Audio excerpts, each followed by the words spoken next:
রাতটা অদ্ভুত ভারী লাগছিল। আমি বিছানায় বসে ফোনের স্ক্রিনের দিকে তাকিয়েছিলাম। নিষ্প্রাণের সেই মেসেজটা এখনো পড়ে আছে। তুমি কি আজ ওই জায়গায় গিয়েছিলে? আমি উত্তর দিইনি। মাথার ভেতর শুধু সেই লোকগুলোর কথা ঘুরছে। নিষ্প্রাণ বাবু সেদিন সব দেখেছিল। আমার মনের ভেতর একটা চাপা রাগ জমতে থাকে। ঠিক তখন ফোনটা আবার বেজে ওঠে। নিষ্প্রাণ কলিং। আমি কয়েক সেকেন্ড তাকিয়ে থাকি, তারপর হঠাৎ রিসিভ করি। ওপাশে কিছুক্ষণ নীরবতা, তারপর নিষ্প্রাণ ধীরে বলে, তুমি আজ কোথায় গিয়েছিলে স্নিগ্ধা? আমি ঠান্ডা গলায় বলি, যেখানে যাওয়া উচিত ছিল। সে কয়েক সেকেন্ড চুপ থাকে, তারপর খুব শান্ত গলায় বলে, তুমি ওই উচ্ছেদের জায়গায় গিয়েছিলে? আমি এবার সরাসরি বলি, হ্যাঁ, আর সেখানে সবাই তোমার কথা বলছে। ওপাশে আবার নীরবতা। আমি এবার আর নিজেকে আটকাতে পারি না। তুমি কি সত্যি ওই রাতের সাথে জড়িত ছিলে? এই প্রশ্নটা যেন ফোনের ওপাশে বিস্ফোরণের মতো পড়ে। নিষ্প্রাণ কিছুক্ষণ কোনো কথা বলে না, তারপর খুব ধীরে বলে, সব কিছু যেভাবে তুমি শুনেছ সেভাবে হয়নি। আমি তিক্ত হেসে বলি, তাহলে কিভাবে হয়েছে? কয়েক সেকেন্ড চুপ থাকার পর নিষ্প্রাণ বলে, সেই রাতে আমি ওখানে ছিলাম, কিন্তু উচ্ছেদ করানোর জন্য না। আমার বুকটা কেঁপে ওঠে। তাহলে? তার গলাটা ভারী হয়ে যায়। আমি থামাতে গিয়েছিলাম। আমি হতভম্ব হয়ে যাই। কি? নিষ্প্রাণ ধীরে বলে, প্রজেক্টের কাগজে সই করার আগে আমি জানতাম না যে লোকগুলোকে রাতারাতি সরিয়ে দেওয়া হবে। আমার মাথা ঘুরে যায়। তাহলে সেদিন? নিষ্প্রাণ দীর্ঘ নিঃশ্বাস ফেলে। সেদিন রাত 2টোয় আমাকে ফোন করা হয়, বলা হয় কাজ শুরু হয়ে গেছে। আমার হাত পা ঠান্ডা হয়ে আসে। সে বলতে থাকে, আমি যখন পৌঁছাই তখন ইতিমধ্যে কয়েকটা ঘর ভেঙে ফেলা হয়েছে। আমার চোখের সামনে যেন সেই দৃশ্য ভেসে ওঠে। মেশিন, চিৎকার, অন্ধকার। নিষ্প্রাণের গলাটা ভেঙে যায়। আমি থামাতে চেয়েছিলাম, কিন্তু তখন সব কিছু পুলিশের কন্ট্রোলে ছিল। আমি ধীরে জিজ্ঞেস করি, তাহলে লোকগুলো তোমার নাম বলছে কেন? ওপাশে আবার নীরবতা। তারপর নিষ্প্রাণ খুব নিচু গলায় বলে, কারণ আমি সেখানে দাঁড়িয়েছিলাম। আমার ভেতরে একটা শূন্যতা তৈরি হয়। সে আবার বলে, আর সেই মুহূর্তে আমি কিছুই করতে পারিনি। অন্যদিকে অমিত সিং তার অফিসে বসেছিল। তার সামনে টিভি স্ক্রিনে পুরনো একটি ভিডিও ফুটেজ চলছে। ভিডিওতে দেখা যাচ্ছে রাতের অন্ধকারে উচ্ছেদ অভিযান, মেশিন, পুলিশ, চিৎকার, আর দূরে দাঁড়িয়ে আছে নিষ্প্রাণ। অমিত সিং ধীরে হাসে। তার পাশে দাঁড়ানো লোকটা জিজ্ঞেস করে, স্যার, এই ফুটেজটা কি কাজে লাগাবেন? অমিত সিং ঠান্ডা গলায় বলে, যখন সময় আসবে তখন। তারপর সে ধীরে বলে, একটা মানুষকে ধ্বংস করতে কখনো কখনো সত্যের দরকার হয় না, অর্ধেক সত্যই যথেষ্ট। আমি ফোনটা কেটে দিই। ঘরটা নিস্তব্ধ হয়ে যায়। মাথার ভেতর বারবার একটা দৃশ্য ঘুরছে। উচ্ছেদের রাত, নিষ্প্রাণ দাঁড়িয়ে আছে, কিন্তু কিছুই করছে না। ঠিক তখন টেবিলের উপর রাখা বাবার ডায়েরিটা চোখে পড়ে। আমি ধীরে সেটা খুলে দেখি। ভেতরে একটা পুরনো কাগজ বেরিয়ে আসে। কাগজে বাবার হাতের লেখা, যদি আমার কিছু হয়ে যায় তাহলে বুঝবে এই জমির পিছনে খুব বড় খেলা চলছে। আমার হাত পা কাঁপতে থাকে। ডায়েরির নিচে একটা নাম লেখা, এ সিং। আমার চোখ বড় হয়ে যায়। নিষ্প্রাণ তার অফিসে কেবিনে জানালার পাশে দাঁড়িয়েছিল। তার ফোনের স্ক্রিনে স্নিগ্ধার নামটা নিভে যায়। সে খুব ধীরে ফিসফিস করে বলে, আমি যদি সেই রাতে আর 5 মিনিট আগে পৌঁছাতাম। তার চোখে অপরাধ বোধ স্পষ্ট। আর ঠিক তখনই অমিত সিংয়ের গাড়ি অন্ধকার রাস্তা দিয়ে এগিয়ে যায়। তার ঠোঁটে ঠান্ডা হাসি। সে বলে, খেলা এখনই শুরু। রাত তখন প্রায় 10:30। নিষ্প্রাণদের বাড়ির ড্রয়িং রুমে নীরবতা বিরাজমান। বাইরে বাগানে আলো জ্বলছে। ভেতরে টেবিলে অর্ধেক খাওয়া চা ঠান্ডা হয়ে পড়ে আছে। ঠিক তখন দরজায় বেল বাজল। দরজা খুলতেই নিষ্প্রাণের পিয়ে সঞ্জয় ভেতরে ঢুকলো। নিষ্প্রাণের মা নিতু কুমার চশমা খুলে তাকালেন। এই সময়ে কি হয়েছে সঞ্জয়? সঞ্জয় একটু ইতস্তত করে বলল, ম্যাডাম, একটা জিনিস আপনার দেখা দরকার। সে ব্যাগ থেকে একটা পেন ড্রাইভ বের করলো। উচ্ছেদের রাতের ফুটেজ ম্যাডাম। নিতু কুমারের মুখের রং একটু বদলে গেল। কোথায় পেলে এটা? সাইটে কাজ করা একজন পুরনো সিকিউরিটি গার্ড লুকিয়ে রেকর্ড করেছিল। আজ হঠাৎ আমাকে দিয়ে গেছে। ঘরের ভেতর কয়েক সেকেন্ড নীরবতা। তারপর নিতু কুমার ধীরে ধীরে বললেন, এই ফুটেজ যদি সত্যি হয় তাহলে অনেক বড় অন্যায় লুকিয়ে আছে। তিনি জানালার দিকে তাকালেন, তারপর দৃঢ় গলায় বললেন, নিষ্প্রাণ অনেক ভুল করেছে, কিন্তু আমি জানি সে খুনি নয়। একটু থেমে তিনি সঞ্জয়কে বললেন, এই ফুটেজ তুমি স্নিগ্ধার কাছে পৌঁছে দাও। সঞ্জয় অবাক হয়ে তাকালো। ম্যাডাম, স্নিগ্ধা ম্যাম তো এখন নিষ্প্রাণ স্যারকে ঘৃণা করে।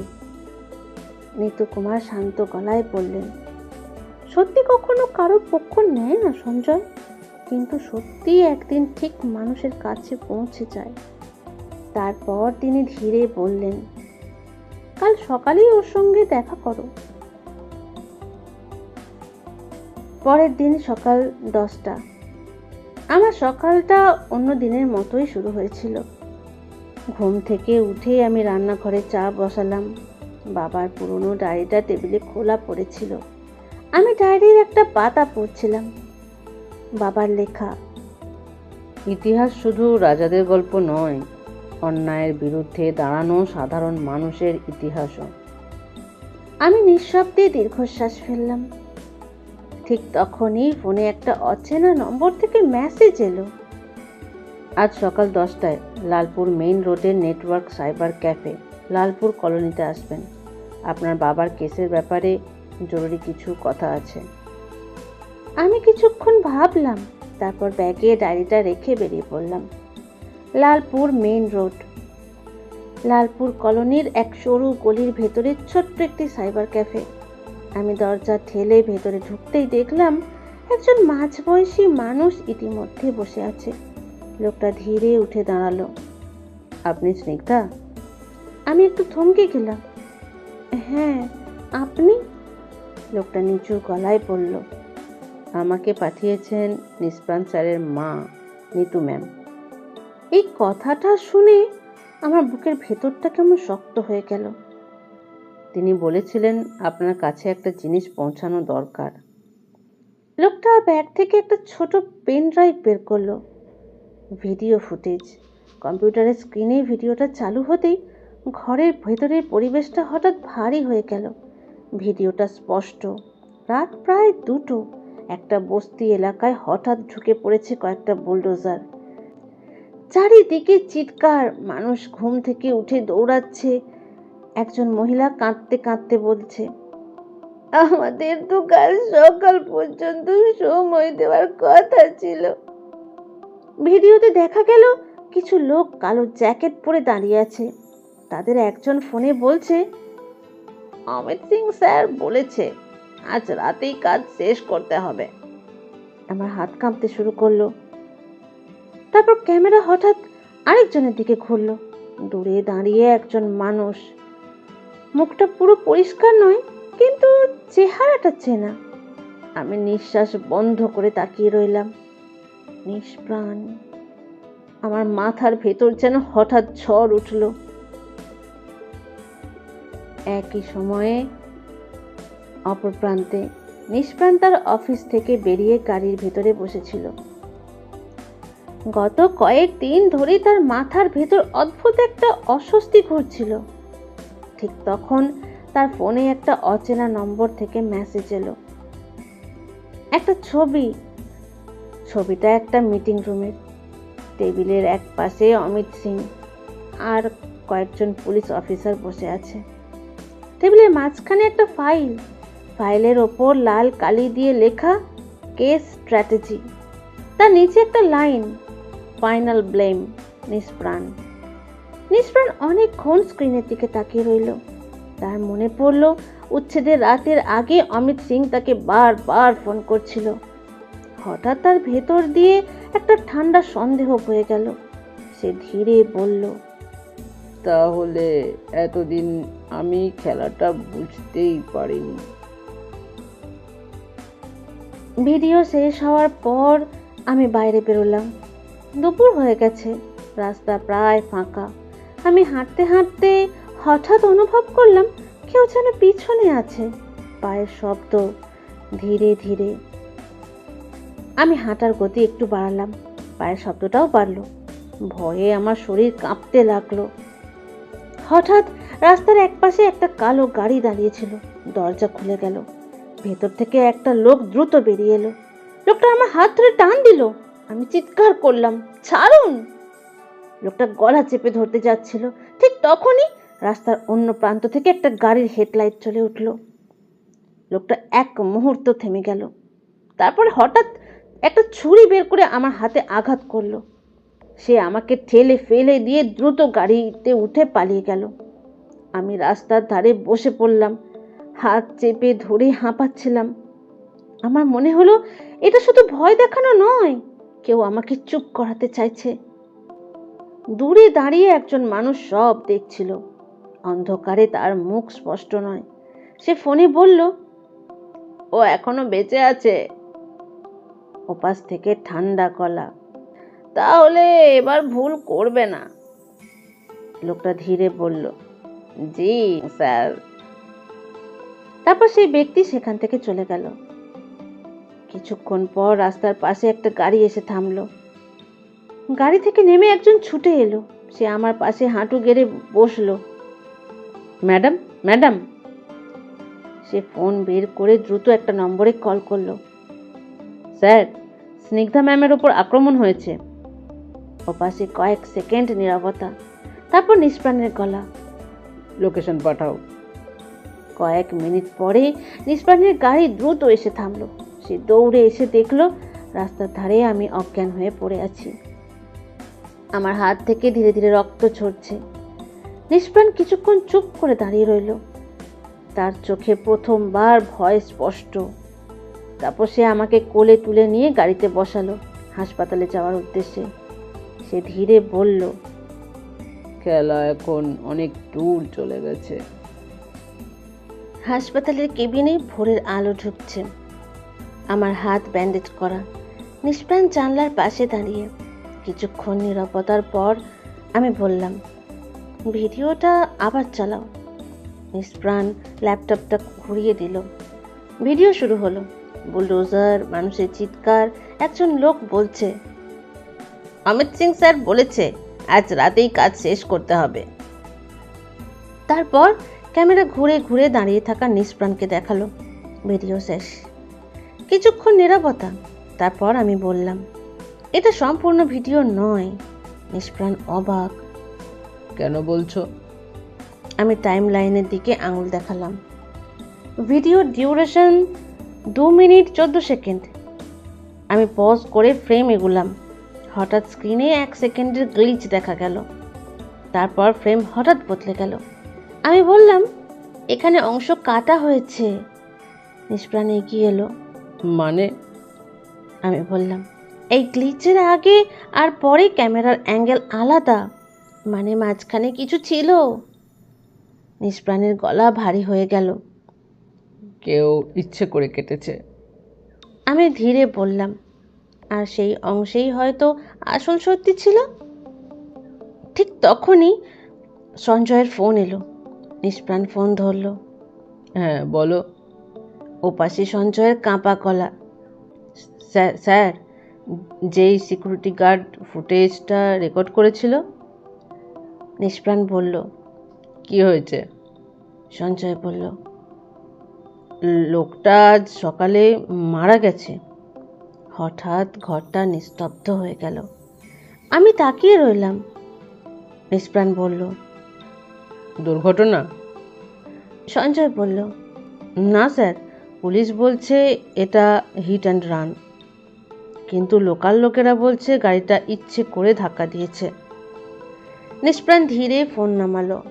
আমি ফিসফিস করে বললাম, মানে কেউ চাইছে না সত্যিটা বের হোক? আরও বড় একটা ক্লু নজরে পড়ল। আমি আবার ভিডিওটা জুম করলাম। গ্লিচের ঠিক আগের ফ্রেমে একটা জিনিস দেখা গেল। দূরে একটা কালো এসইউভি, গাড়ির নম্বরের শেষ দুটো সংখ্যা 77। আমি হঠাৎ থেমে গেলাম। নিষ্প্রাণ বলল, কি হয়েছে? আমি ধীরে বললাম, এই নম্বরটা আমি আগে দেখেছি। কোথায়? অমিত সিং এর গাড়িতে। ঠিক তখনই আমার ফোনে একটা নতুন মেসেজ এলো। Unknown number. মেসেজে লেখা, ভিডিওর যে অংশটা খুঁজছো সেটা যদি দেখো তাহলে কেউ বাঁচবে না। তার নিচে আরেকটা লাইন, বিশেষ করে তুমি। আমি ধীরে ফোনটা নামালাম। নিষ্প্রাণ জিজ্ঞেস করলো, কে পাঠিয়েছে? আমি ধীরে বললাম, যে ভিডিওটা কেটেছে। আমি জানলার বাইরে তাকালাম। আমার গলা ঠান্ডা, কিন্তু একটা কথা সে ভুলে গেছে। নিষ্প্রাণ তাকালো। আমি বললাম, অসম্পূর্ণ ভিডিও কখনো কখনো পুরো সত্যিটা বলে দেয়। গত রাতটা যেন একটা দুঃস্বপ্নের মতো কেটেছিল। হাসপাতালের সাদা আলো, ডাক্তারদের ব্যস্ততা আর নিষ্প্রাণের উদ্বিগ্ন মুখ, সবকিছু যেন এখনো চোখের সামনে ভাসছে। রাতে প্রায় 1:30টার দিকে ডাক্তার বলেছিলেন, চিন্তার কিছু নেই, ছুরিটা গভীরে যায়নি, কয়েকটা সেলাই হয়েছে, কিন্তু বিপদ আছে। নিষ্প্রাণ তখনও হাসপাতালের করিডোরে দাঁড়িয়েছিল। সে নিজেই সব কাগজপত্র সামলে আমাকে রাত 2টোর দিকে গাড়িতে করে বাড়ি পৌঁছে দেয়। গাড়ি থেকে নামার সময় সে শুধু বলেছিল, আজ আর কিছু ভেবো না, বিশ্রাম নাও। আমি কোনো উত্তর দিইনি, কারণ আমার মাথার ভেতর তখন শুধু একটা প্রশ্ন ঘুরছিল, কে আমাকে মারতে চেয়েছিল? পরের দিন সকালটা রাঁচিতে একটু কুয়াশা মাখা। রাতের ঘটনার পর আমার ঘুমটা খুব গভীর হয়নি। হাতের ব্যান্ডেজ এখনও টনটন করছে। ঘড়িতে সকাল 7:30। রান্নাঘরে চায়ের জল ফুটছে। আমি ধীরে ধীরে কাপের মধ্যে চা ঢাললাম। টেবিলের উপর বাবার পুরনো ডায়েরিটা রাখা।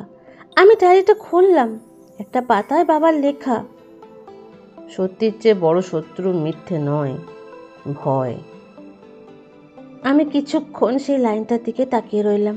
মনে হচ্ছিল বাবা যেন দূর থেকে আমাকে কিছু বলছে। ঠিক তখন ফোনটা বেজে উঠল। স্ক্রিনে নামটা ভেসে উঠল, নিষ্প্রাণ। আমি কিছুক্ষণ দ্বিধা করলাম, তারপর কলটা ধরলাম। নিষ্প্রাণের গলা শান্ত কিন্তু চিন্তিত। হাতটা কেমন আছে? আমি ছোট করে বললাম, ঠিক আছে। কিছুক্ষণ দুজনেই চুপ। তারপর নিষ্প্রাণ বলল, আমি লোক পাঠাচ্ছি। ভিডিওটা যে সিকিউরিটি গার্ড তুলেছিল তার সম্পর্কে কিছু তথ্য পেয়েছি। আমি ভ্রুকুচকে বললাম, গার্ড? কিন্তু সে তো কাল খুন হয়েছে। নিষ্প্রাণ ধীরে বলল, হ্যাঁ, তার নাম রমেশ মাহাতো। আমার মনে সন্দেহ জাগলো। আপনি কি বলতে চাইছেন? নিষ্প্রাণ একটু থেমে বলল, আমি বলতে চাইছি ওর কাছে হয়তো আরো কিছু ছিল। কিছুক্ষণ পরে বাড়ির সামনে একটা সাদা এসইউভি এসে থামলো। গাড়ি থেকে নামলো সঞ্জয়, নিষ্প্রাণের বিশ্বস্ত মানুষ। সে দরজায় দাঁড়িয়ে বলল, ম্যাডাম, স্যার আমাকে পাঠিয়েছে। আমি ব্যাগটা তুলে নিলাম। চলুন। গাড়িতে ওঠার সময় আমি জিজ্ঞেস করলাম, নিষ্প্রাণ আসছে না? সঞ্জয় মাথা নাড়ল। না, উনি থাকলে অমিত সিং বুঝে যাবে আমরা কি খুঁজছি। গাড়ি ধীরে ধীরে রাঁচির ব্যস্ত রাস্তা ছেড়ে পুরনো এলাকার দিকে ঢুকে গেল। পুরনো কলোনি, রাস্তা সরু হয়ে গেছে, দুই পাশে ছোট টিনের বাড়ি, বাচ্চারা গলিতে ক্রিকেট খেলছে, একটা চায়ের দোকান থেকে ভাজা পেঁয়াজের গন্ধ আসছে। আমি জানালার বাইরে তাকিয়ে ছিলাম। এই শহরেই বাবার শেষ দিন কেটেছিল। বুকের ভেতর অদ্ভুত একটা চাপা অনুভূতি ছিল। সঞ্জয় গাড়ি থামালো। এটাই রমেশের বাড়ি। ছোট একটা টিনের ঘর। দরজায় নক করতেই ভেতর থেকে একটা কিশোর ছেলে বেরিয়ে এলো, চোখে অবাক দৃষ্টি। সঞ্জয় নরম গলায় বলল, তুমি কি রমেশ মাহাতোর ছেলে? ছেলেটা মাথা নাড়ল। হ্যাঁ।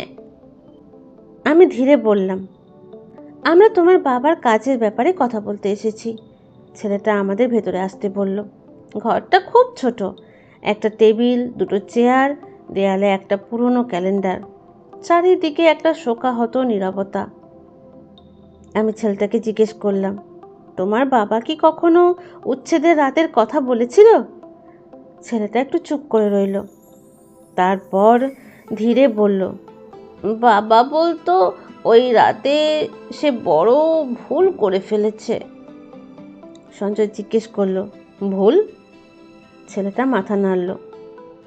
সে বলতো কিছু লোক যদি জানে সে ভিডিও করেছে তাহলে বিপদ হবে। আমার চোখে আগ্রহ জাগলো। আমি জিজ্ঞেস করলাম, ভিডিওটা কি শুধু একটাই ছিল? ছেলেটা একটু ইতস্তত করলো, তারপর ধীরে বলল, না। সঞ্জয় আর আমি একসঙ্গে তাকালাম। ছেলেটা বলল, বাবা একটা কপি লুকিয়ে রেখেছিল। আমার গলা শুকিয়ে গেল। কোথায়? ছেলেটা বলল, আমাদের পুরনো দোকানে, ওখানে একটা পুরনো কম্পিউটার আছে। সঞ্জয় অবাক হয়ে বলল, দোকানটা কোথায়? ছেলেটা বলল, স্টেশন রোডের কাছে। বাবা আগে সাইবার ক্যাফেতে কাজ করত। আমি ধীরে উঠে দাঁড়ালাম। মনে হচ্ছিল গল্পটা এখন নতুন দিকে ঘুরছে। সঞ্জয় বলল, চলুন এখনই যাই। আমরা বাড়ি থেকে বেরিয়ে আসতেই দূরে একটা কালো গাড়ি রাস্তার মোড়ে দাঁড়িয়েছিল। গাড়ির ভেতরে বসে একজন লোক আমাদের দিকে তাকিয়ে ফোনে বলল, ওরা গার্ডের বাড়িতে পৌঁছে গেছে।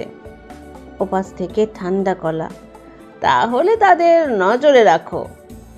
লোকটা ধীরে বলল, জি জি স্যার।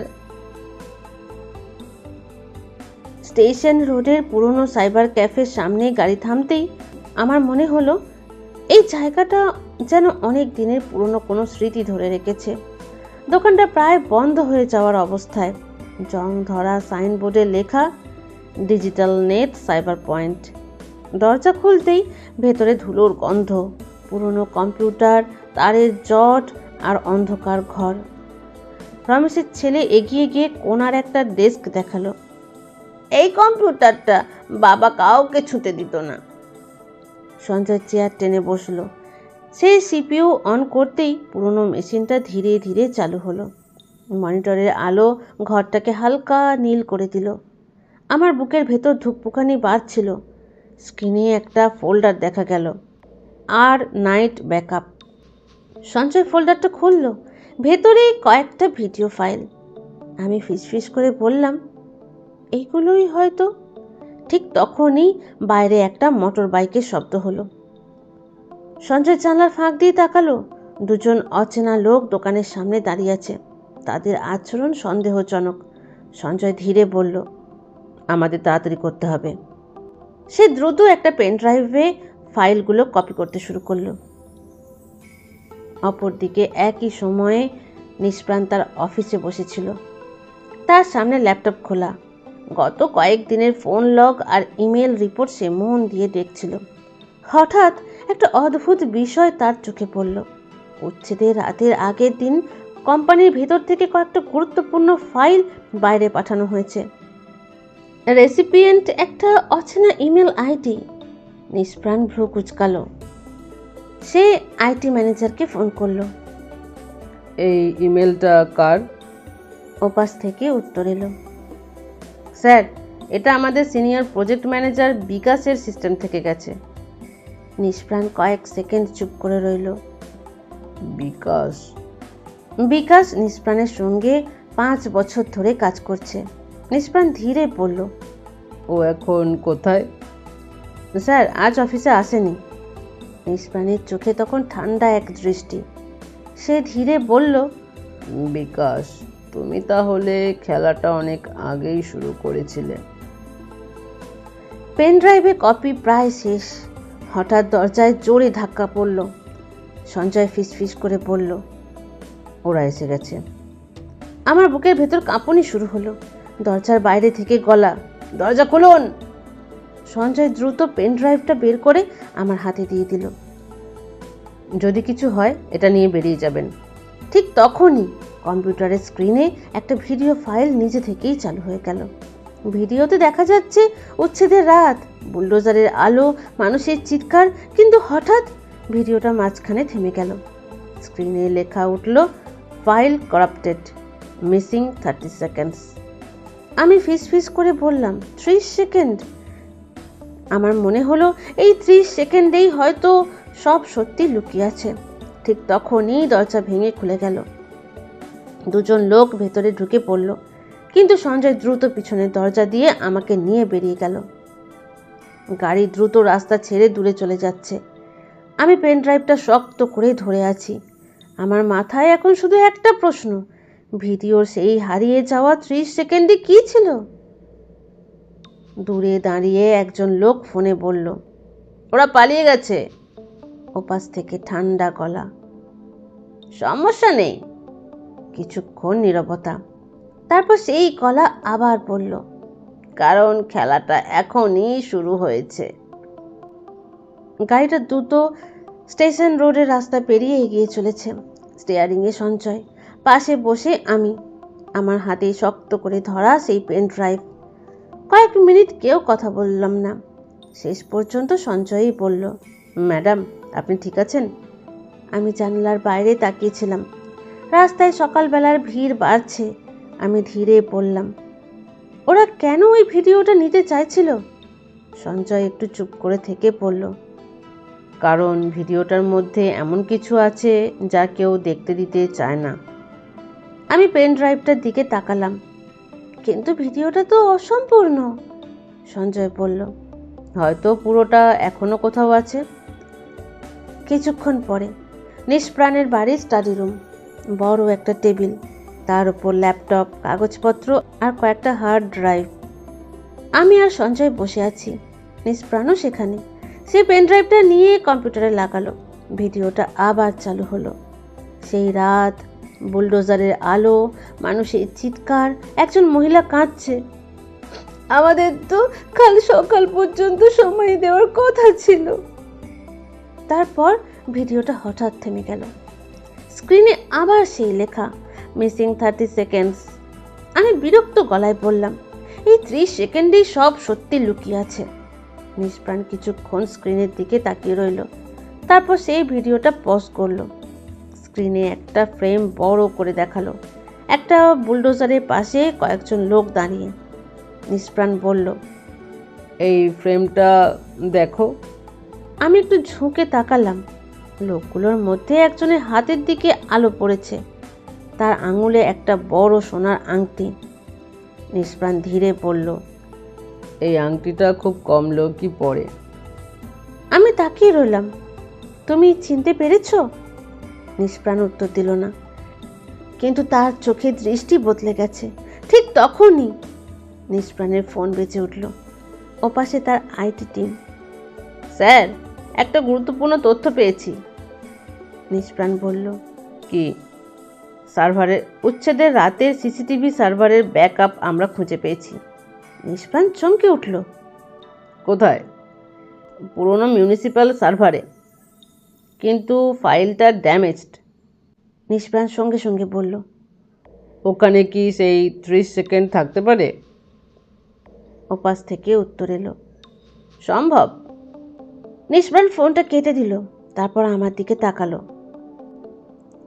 বিকেলের দিকে নিষ্প্রাণ একা তার স্টাডি রুমে বসেছিল।